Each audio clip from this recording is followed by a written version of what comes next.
রাসূল মদিনায় গেলেন, যাওয়ার পরে দেখলেন ইহুদিরা 10 মুহররম আশুরার দিন রোজা রাখে। আল্লাহর নবী প্রশ্ন করলেন, ভাই আপনারা 10 মুহররম কেন রোজা রাখেন, জানতে চাই।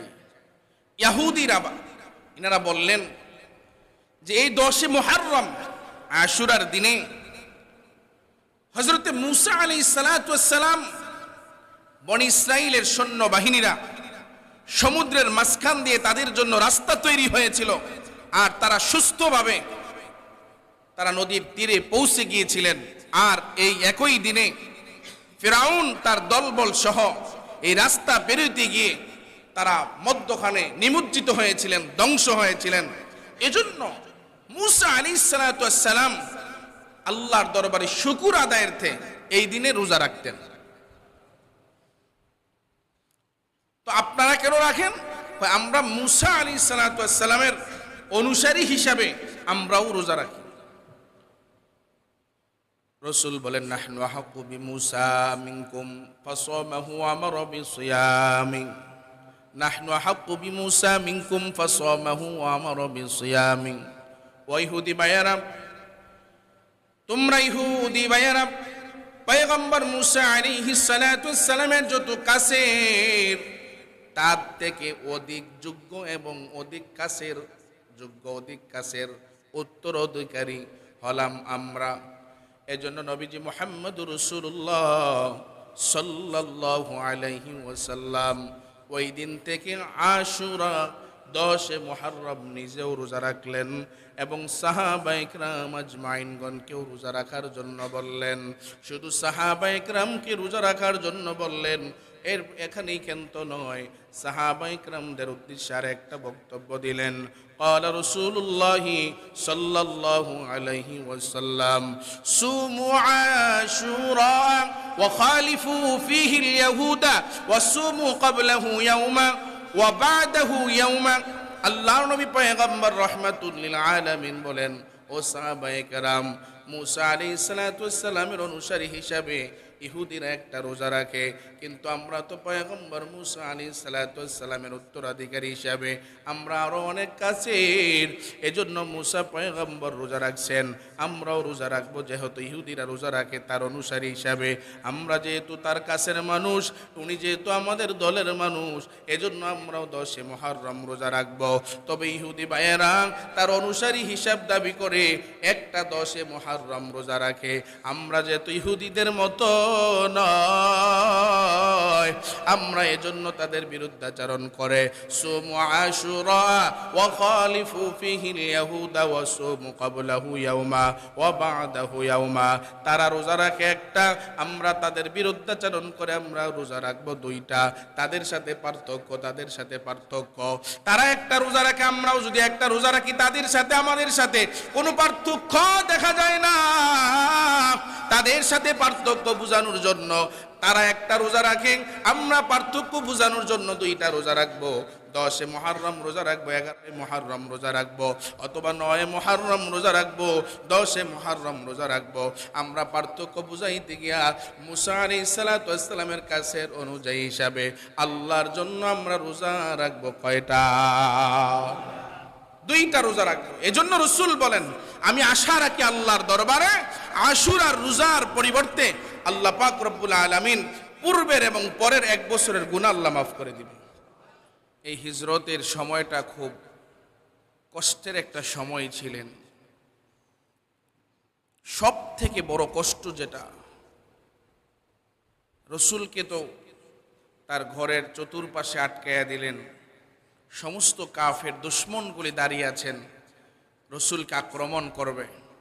আল্লাহ পাক রব্বুল আলামিন সাহায্য করলেন, সূরাতুল ইয়াসিনের কিছু আয়াত কারিমা তিলাওয়াত করে দম করলেন। আল্লাহ পাক এখান থেকে বাঁচায়া তাকে বের করে দিলেন। এরপরে গারে সোরের মধ্যে গেলেন, ওখানে অবস্থান করলেন।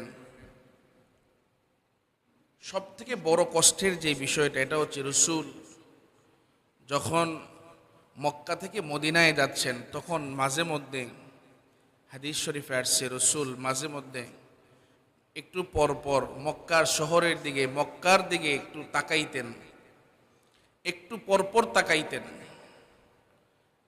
হৃদয়ে অনেক যন্ত্রণা, অনেক ব্যথা, নিজের জন্মভূমি, মাতৃভূমি, যেই জায়গায় আমার চাচারা আছেন, আমার আত্মীয় স্বজনেরা আছেন, মায়া মোহাব্বত ভালোবাসার মানুষ, যেই শহরে আমার জন্ম, এই শহর ত্যাগ করতে হচ্ছে দ্বীনের জন্য। রসুল মাঝে মধ্যে একটু পর পর তাকাতেন। আল্লাহ পাক রব্বুল আলামিন আসমান থেকে গাইবে আওয়াজ দিয়া বলেন, ইয়া রাসূলুল্লাহ, ইয়া হাবিবাল্লাহ, বন্ধু আমার, আপনি মনে কষ্ট নিয়েন না, মনে ব্যথা নিয়েন না। আজকে যেই বুকের ব্যথা নিয়ে আপনি মক্কা ছেড়ে মদিনায় যাচ্ছেন, খুব কষ্ট হচ্ছে আপনার। এমন একটা সময় আসবে, ইন্না ফাতাহনা লাকা ফাতহাম মুবিনা, এখন যে ব্যথা আপনার দিলে, হৃদয়ে, একদিন বিজয়ের এক হাসি নিয়ে আপনি সেই মক্কাতুল মুকাররমায় আমি আল্লাহ আপনারে প্রবেশ করাবো।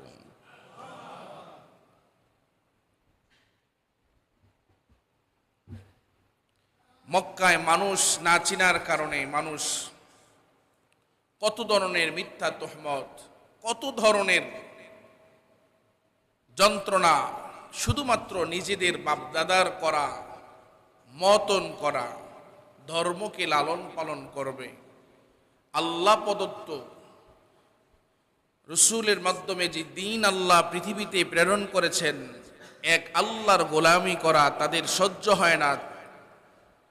৩৬০ মূর্তির গোলামি তারা করবে। শুধু দ্বীন প্রতিষ্ঠা লক্ষ্যে রসুলের দ্বীনের এই পরিশ্রম, কিন্তু মক্কার কাফেররা না বুঝার কারণে যন্ত্রণা দিয়েছেন, কষ্ট দিয়েছেন। তবে আল্লাহ পাক এই মহামানব, সৃষ্টির শ্রেষ্ঠ মহামানব নবীজি মুহাম্মদুর রাসূলুল্লাহ সাল্লাল্লাহু আলাইহি ওয়াসাল্লাম যখন মদিনায় গেলেন, মদিনাবাসী বুকে আঁকড়ে নিলেন। আল্লাহ পাক রব্বুল আলামিন মদিনাবাসীর দাম এত বাড়িয়ে দিলেন। আল্লাহ পাকের ঘর বাইতুল্লাহ মক্কা শহরে যারাই মক্কা যায় হজ করতে, উমরা করতে, উমরা করার জন্য মদিনায় যাওয়া লাগে না। হজ করার কোনো বিধান মদিনায় নাই, উমরা করার কোনো বিধান মদিনায় নাই। যে উমরা করছে, উমরা করতে গেছে, মদিনায় গিয়ে চক্কর দিতে হবে, সাই করতে হবে, এমনটা বিষয়টা। যে উম্মত আল্লাহকে খুশি করার জন্য মক্কায় যায়, আল্লাহ পাক মদিনায় এমন এক নিয়ামত দিয়ে দিছেন নবীজির বরকতে। এরা মনে হয় যেন মক্কায় গেছে, মদিনায় না গেলে হৃদয়ে একটা যন্ত্রণা, ব্যথা আরম্ভ হয়ে যায়। মদিনায় আবার না যাই কেমনে? ফজিলতের কথা পড়ে, জিয়ারত করলে কি সওয়াব, কি ফজিলত মদিনায় গেলে। তবে এই জায়গার মধ্যে যে মক্কায় উমরা করতে গেছে, মদিনায় যাবে না হাজী সাহেব, এটা হইতে পারে না। হৃদয়ের ভিতরে একটা রক্তক্ষরণ হয়। আল্লাহ পাক এমন একটা মায়া মুহাব্বত উম্মতে মুহাম্মাদির জন্য দিয়া দেয়। অনেকে তো বাংলাদেশ থেকে শুধু মদিনার মায়ায় যায়, ঠিক কিনা বলেন? মদিনার মুহাব্বত প্রত্যেকটা মুমিনের হৃদয় আল্লাহ এমন ভাবে দিয়েছেন, রসুলের পদদলির কারণে, আর কিচ্ছু না।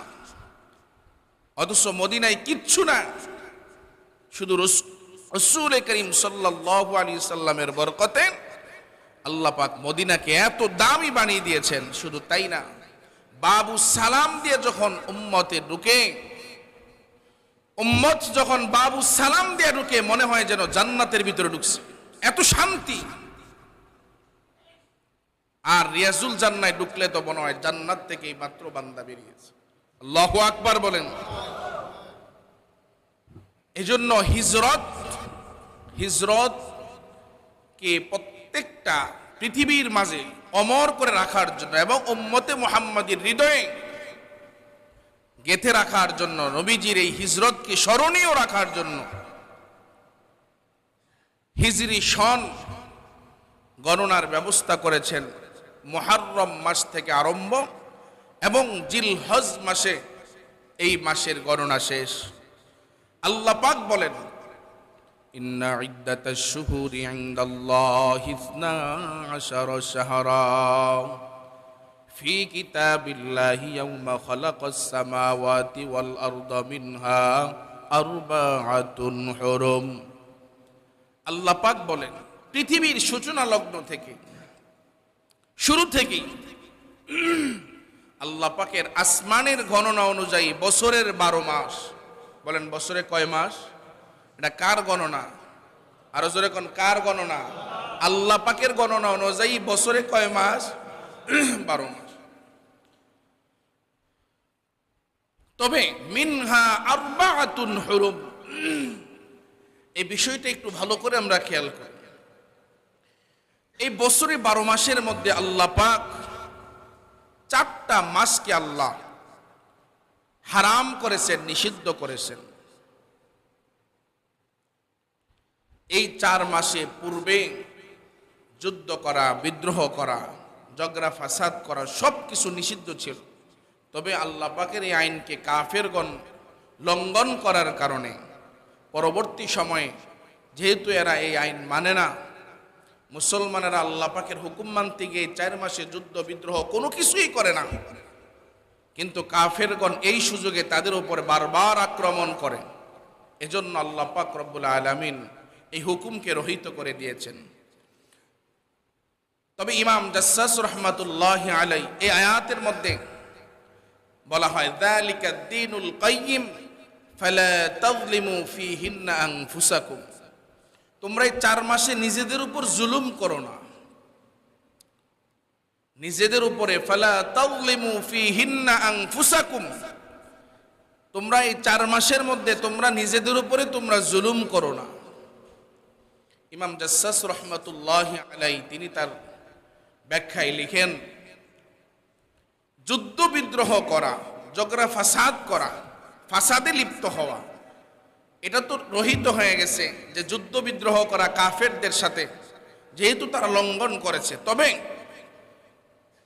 উম্মতে মুহাম্মাদীর জন্য এই 4 মাস বিশেষ করে উম্মতে মুহাম্মাদীর জন্য উচিত হলো এই 4 মাসে বেশি বেশি ইবাদত করা এবং গুনাহের কাছ থেকে বেঁচে থাকা, গুনাহের কাছ থেকে বেঁচে থাকা। ফালা তাযলিমু ফীহিন্না আনফুসাকুম, যেহেতু আল্লাহ বলছে 4 মাসে তোমরা নিজেদের উপর জুলুম করো না, এজন্য নিজেদের উপর জুলুম, আজ আমরা যে গুনাহ করতেছি এটা আমাদের উপর জুলুম হচ্ছে, যদিও আমরা বুঝি না। এটা আমাদের উপর জুলুম হচ্ছে যদিও আমরা বুঝি না, কারণ আমার এক একটা গুনার কারণে আমার কিন্তু লম্বা দীর্ঘ এক সময় জাহান্নামের আগুনে জ্বলতে হবে। ঠিক কিনা বলেন? এটা আমি বুঝি চাই না বুঝি, মানি চাই না মানি, এটা আমি মানি চাই না মানি, বুঝি চাই না বুঝি। আল্লাহ পাকের ওয়াদা সত্য, কোনো কারণে যদি আল্লাহ আমাদেরকে ক্ষমা না করেন, কোনো উসিলায় যদি আল্লাহ পাক আমাদেরকে ক্ষমা না করেন, এজন্য আল্লাহ বারবার বলছেন নিজেদের উপর জুলুম করো না। হাদিসের মধ্যে আসছে নিজেদের উপর জুলুম করো না, কোরআনে আসছে নিজেদের উপর জুলুম করো না। বলে নিজেদের উপর আবার নিজেরা কেমনে জুলুম করে? কেউ কি নিজের মাথায় নিজে বাড়ি দেয়, নিজের হাত নিজে কাটে, নিজের পাও নিজে কাটে। আল্লাহ বলে যারা গুনাহ করে তারাই নিজেদের উপর জুলুম করে, ইচ্ছাকৃতভাবে নিজেকে আগুনের দিকে ঠেলে দেয়। আমি আর আপনি বুঝতেছি না, আমরা নিজেরা নিজেদের উপর জুলুম করতেছি, নিজেরা ইচ্ছাকৃতভাবে সামান্য কিছু গুনাহ করে করে নফসকে শান্তি দেওয়ার আশায়, শুধু নফস শান্তি পায় এজন্য আমরা কিছু গুনাহ করতেছি, আর আমার নফসের উপরে আমি জুলুম করতেছি। আমাকে নিজেকে আমি ইচ্ছাকৃতভাবে আগুনের দিকে, সাপ বিচ্ছুর দিকে আমি ঠেলে দিচ্ছি। এটা হচ্ছে সব থেকে নিজের উপর সবথেকে বড় জুলুম। এই জুলুম থেকে আল্লাহ পাক আমাদের সবাইকে হেফাজত করুন, বলেন আমিন। একজনে অন্যায়ভাবে একজনের উপর যদি আঘাত করে, বলে সে জুলুম করছে, ঠিক কিনা বলেন? বলেন কি করছে? তা আমার নফস তো আমার সাথে কোনো দুই নাম্বারই করে নাই, আমার কোনো অপরাধ করে নাই, আমার এই দেহটা কোনো অপরাধ করে নাই, আমি ইচ্ছাকৃতভাবে আমি আমার উপরে জুলুম করতেছি, একেবারে তার কোনো অপরাধ নাই। এজন্য এই মাসগুলোতে, বিশেষ করে যে মুহররম মাস,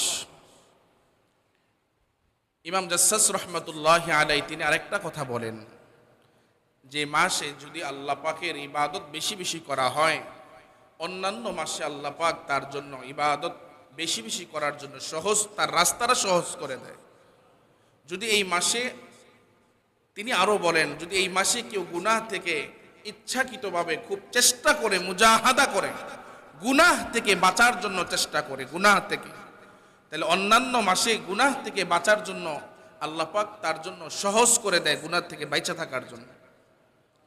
এজন্য আমাদের এই মুহররম মাস চলতেছে, আমাদের সর্বোচ্চ চেষ্টা থাকবে ইনশাআল্লাহ এই মাসে আমার আর আপনার দ্বারা যেন কোনো গুনাহ সংগঠিত না হয়, আর প্রত্যেকটা নেক আমল আল্লাহ পাকের হুকুম, রসুলের সুন্নাত তরিকায় যেন করতে পারি। আল্লাহ যেন তৌফিক দান করে, সকলে বলি আমিন।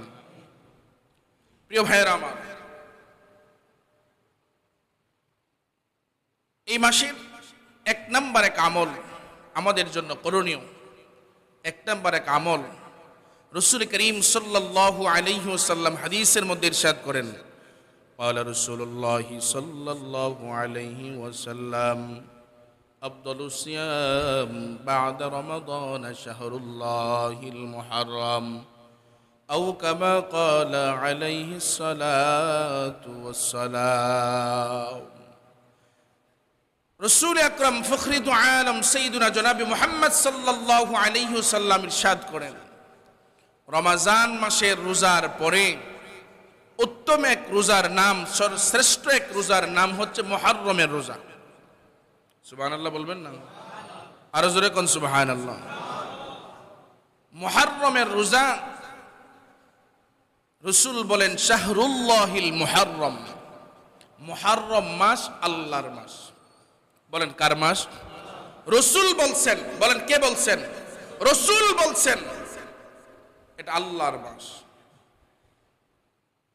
তো আল্লাহর মাস, আল্লাহর মাসে রোজা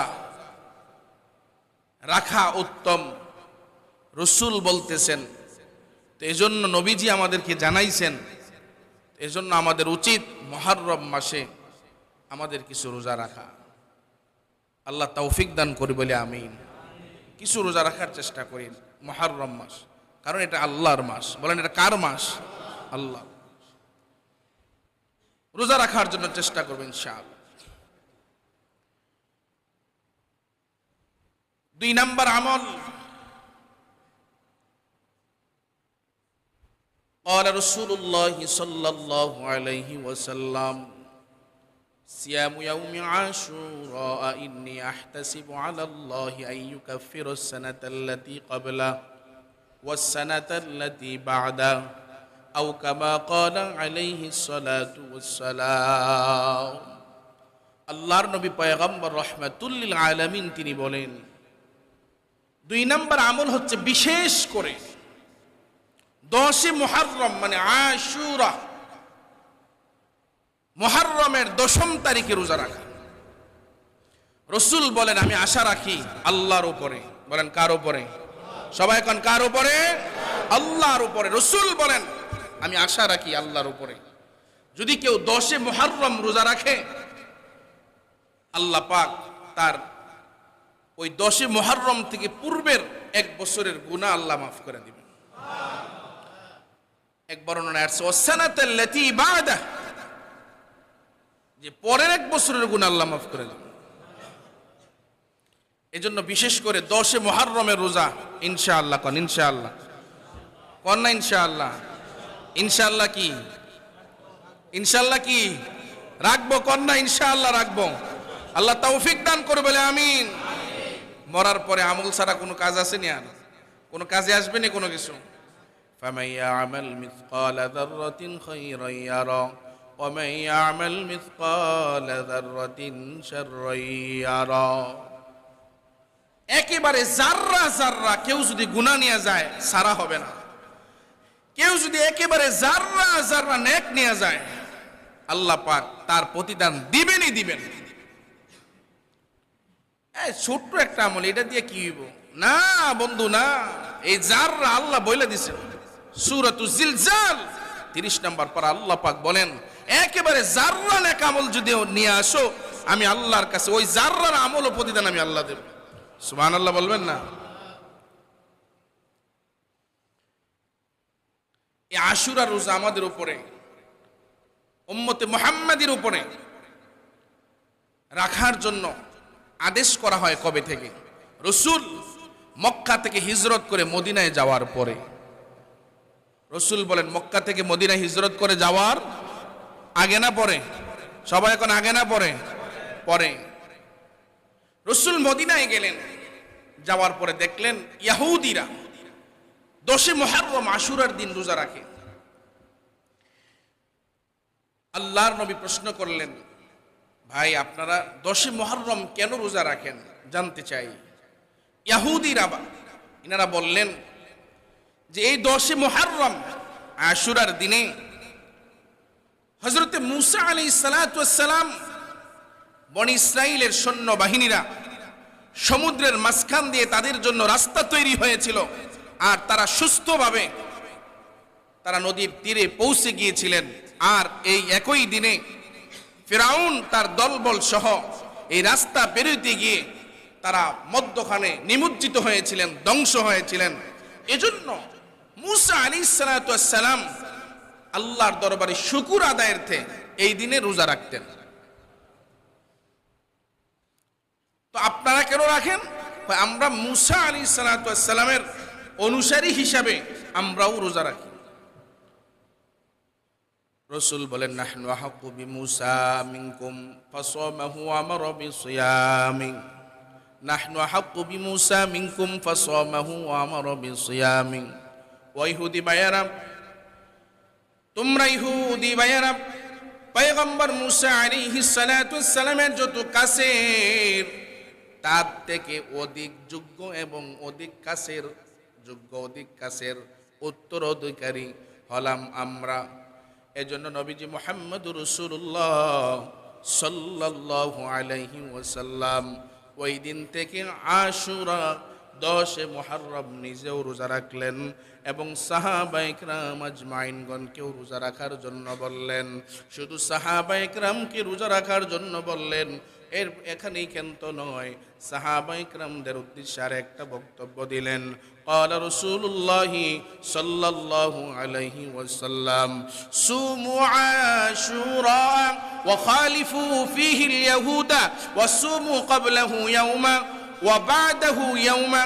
আল্লাহর নবী পয়গম্বর রাহমাতুল লিল আলামিন বলেন, ও সাহাবায়ে কেরাম, মূসা আলাইহিস সালাতু ওয়াস সালামের অনুসারী হিসাবে ইহুদিরা একটা রোজা রাখে, কিন্তু আমরা তো পয়গম্বর মূসা আলাইহিস সালাতু ওয়াস সালামের উত্তরাধিকারী হিসাবে আমরা আরো অনেক কাছের। এজন্য মূসা পয়গম্বর রোজা রাখছেন, আমরাও রোজা রাখবো। যেহেতু ইহুদিরা রোজা রাখে তার অনুসারী হিসাবে, আমরা যেহেতু তার কাছের মানুষ, উনি যেহেতু আমাদের দলের মানুষ, এজন্য আমরাও 10 মুহররম রোজা রাখবো। তবে ইহুদি ভাইয়েরা তার অনুসারী হিসাব দাবি করে একটা 10 মুহররম রোজা রাখে। আমরা যেহেতু ইহুদিদের মতো নয়, আমরা এজন্য তাদের বিরুদ্ধাচরণ করে সুমু আশুরা ওয়া খালিফু ফীহি আল-ইয়াহুদা ওয়া সুমু ক্বাবলাহু ইয়াওমা ওয়া বা'দাহু ইয়াওমা।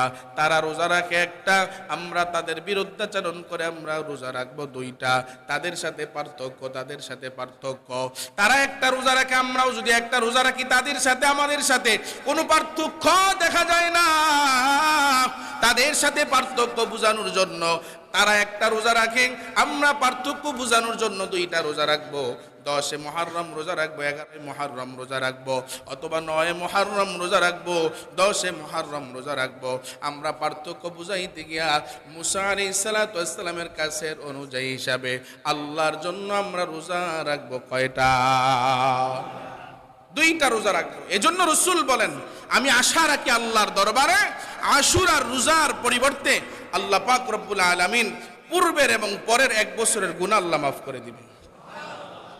ইনশাআল্লাহ রাখবো তো, ইনশাআল্লাহ রাখার চেষ্টা করবো ইনশাআল্লাহুল আজিজ। আল্লাহ রাখার তৌফিক দান করেন, বলেন আমিন। ইন্তেকালের পরে আমল ছাড়া আর কি হবে বলেন? এই মাসে বেশি বেশি গুনাহ থেকে বাঁচার জন্য আল্লাহর কাছে দোয়া করা। বলেন কার কাছে দোয়া করা? বলেন কার কাছে? আল্লাহর কাছে দোয়া করা, বেশি বেশি দোয়া করা, বেশি বেশি আল্লাহর কাছে দোয়া করা। আর নিজে চেষ্টা করা, নিজের নফসকে হিফাজত করার জন্য সর্বোচ্চ চেষ্টা করা, একেবারে সর্বোচ্চ চেষ্টা করা, একেবারেই সর্বোচ্চ চেষ্টা করা। প্রিয় ভাইয়েরা আমার, আজ গুনাহ আমাকে আপনাকে এত গ্রাস করে ফেলেছে যে আমরা বুঝতেও পারি না যে কোনটা গুনাহ, কোনটা সওয়াব, কোনটা নেকি। উম্মতে মুহাম্মাদি দুঃখের সাথে বলতে হয়, রাসূল হিজরত করেছেন মুহররম মাস। ওই হিজরতকে স্মরণীয় করে রাখার জন্য হিজরি সন গণনার ব্যবস্থাপনা করা হয় মুহররম থেকে ধরে জিলহজ পর্যন্ত। কিন্তু বাংলাদেশের মানুষ 90% মানুষ হিন্দু নাকি মুসলমান? নবীজির উম্মত, ঠিক কিনা বলেন? কার উম্মত? সবাই কোন কার উম্মত বলেন? কার গোলাম? আরো জোরে কোন কার গোলাম? 10% না 90%? বলেন 10 না 90? কম না বেশি? দুঃখের সাথে বলতে হয় মুসলমানের ছেলেরা মুহররম একদিনও দেখি নাই যে মুহররম আসছে রাসূলের মুহাব্বতে হিজরি সন গণনা করা হয়েছে। রাসূল এই মাসে হিজরত করেছেন, কত কষ্ট করেছেন, নিজের মাতৃভূমি ত্যাগ করেছেন। আল্লাহু আকবার। যেই গুহার উপর গিয়ে উঠছেন, আমি আর আপনি সাধারণ মানুষ একবার যায় শুধু উঠি আর নামি, মানে 2 ঘন্টা সময় লাগে, 1.5 ঘন্টা সময় লাগে খালি নিচ থেকে পাহাড়ে বায়া বায়া বায়া উঠতে আর নামতে। মানে যান আইয়ে আর যায়, আইয়ে আর যায়। এত কষ্ট করেছেন, চতুর্দিক দিয়ে ঘরের কাফেররা ব্যারিকেড দিয়ে ফেলছেন। ওই দিনের অবস্থানটা স্বাভাবিক এক অবস্থান ছিল না। তো রাসূলের মুহাব্বতে, রাসূলের মায়া, আরবি গণনার হিসাব অনুযায়ী, চন্দ্র মাসের হিসাব অনুযায়ী হিজরি সন গণনা করা হয়। তো বাংলাদেশ বিশেষ করে 90% 92% মুসলমানের এক দেশ। এদেশের ছেলেরা বাংলা নববর্ষ পালন করে রমনা পার্কে এখানকি পান্তাবাদ আর ইলিশ মাছ দিয়া, আর জানুয়ারি মাসের 1 তারিখ উদযাপন করে 31st নাইট ছাদের উপরে ডেক সেট বাজাইয়া। কিন্তু মুহররম মাসের 1 তারিখে কোনো ধরনের আনন্দ উদযাপন নেই। এগুলা করার পক্ষে তো আমরা না, বলি না যে মুহররমের 1 তারিখ আনন্দ হোক, এমন উদযাপন হোক, এগুলির পক্ষে তো আমরা না। এটা বলা যে মুসলমান করলে তো এই তারিখে করার কথা, ঠিক কি নয়? কি বলেন? আরে করলে তো এই তারিখে না করার কথা মুসলমান।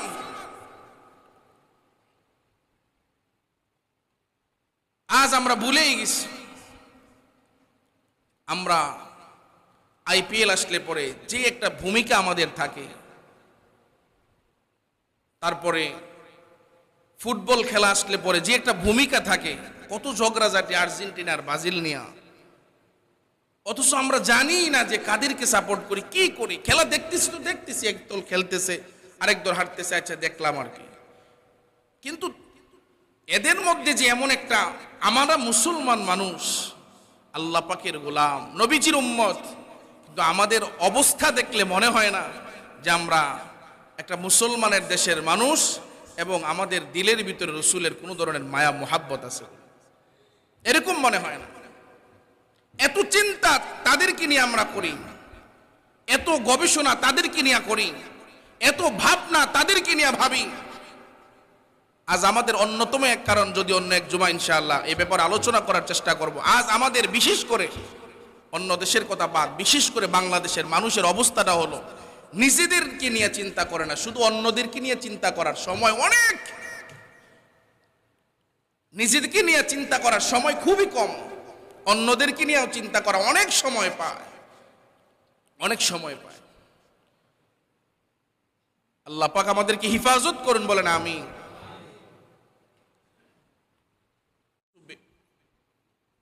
কাজ আছে যেগুলি দেখবেন 10 মুহররম আসলে অনেক মানুষ ওই যে এরকম দিয়া বাইরাবাইরি করে, ছুরি আঘাত করে শরীরে, আর অনেক কিছু করে, এই তাজিয়া মিছিল করা, এই করা সেই করা, অনেক কিছু করে। এই কাজগুলি একেবারেই গর্হিত এবং প্রদ্রষ্ট কাজ। আমরা এই মাসে নেক আমল করব বেশি বেশি এবং গুনাহ থেকে বাঁচার জন্য চেষ্টা করব। এটাই হচ্ছে রাসূলের উম্মতের পরিচয়, আর অন্য কিছু নয়।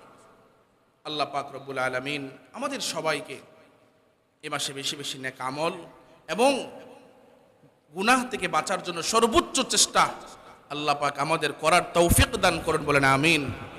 আর মুসলমান হিসাবে আমরা নিজেদেরকে নিয়ে ভাবার চেষ্টা করি, চিন্তা ভাবনা করি, আমার কি হবে, শুধু অন্যকে নিয়ে না ভাবে আমার কি হবে, আমার কি উপায় হবে।